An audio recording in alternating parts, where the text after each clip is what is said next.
हलधरसहितस्त्वं यत्र यत्रोपयातः विवशपतितनेत्रास्तत्र तत्रैव गोप्यः विगलितगृहकृत्या विस्मृतापत्यभृत्याः मुरहर मुहुरत्यन्ताकुला नित्यमासन्.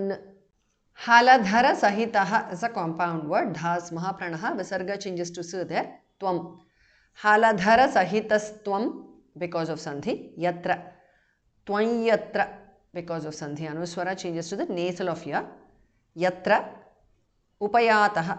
Yatropayataha because of sandhi. Vivasha patita netraha is a compound word. Visarga changes to su there. Tatra. Vivashapatita netras tatra because of sandhi. Tatra again. Eva. Tatraiva because of sandhi. Gopyaha. Haladhara sahitastwai yatra yatropayataha. Vivashapatita netras tatra tatraiva gopyaha.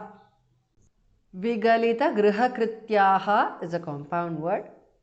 Visarga is dropped because of sandhi. Vismritapatyabhrityaha is a compound word. Bhas mahapranah. Murahara is a compound word. Muhuhu, visarga changes to repha.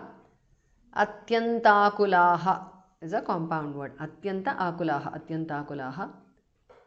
Muhuratyantakulaha because of sandhi. Visarga in the end is dropped again. Nityam Asan, Nityamasan, Vigalita Grihakritya, Vismritapatya Bhrityaha, Murahara, Muhuratyantakula, Nityamasan.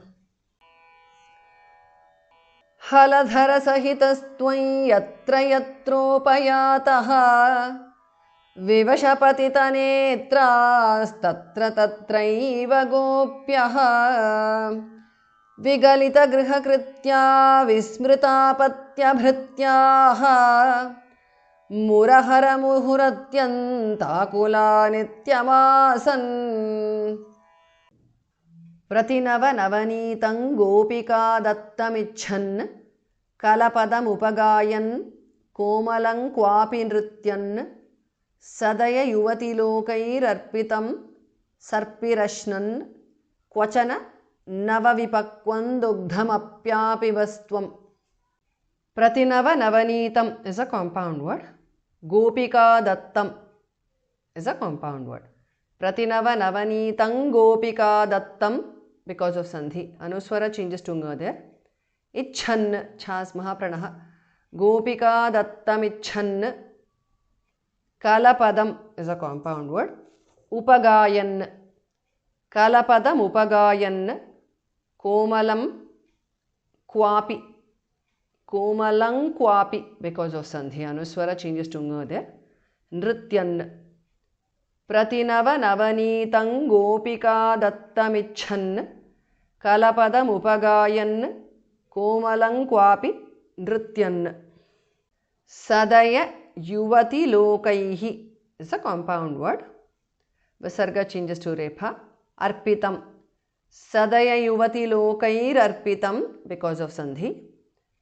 Sarpihi. Visarga changes to repha. Ashnan.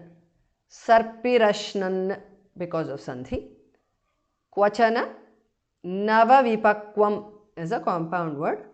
Dugdham. Second dhas mahapranah. Navavipakwan dugdham because of sandhi. Anuswara changes to nu there. Api. Dugdham api. Apivaha.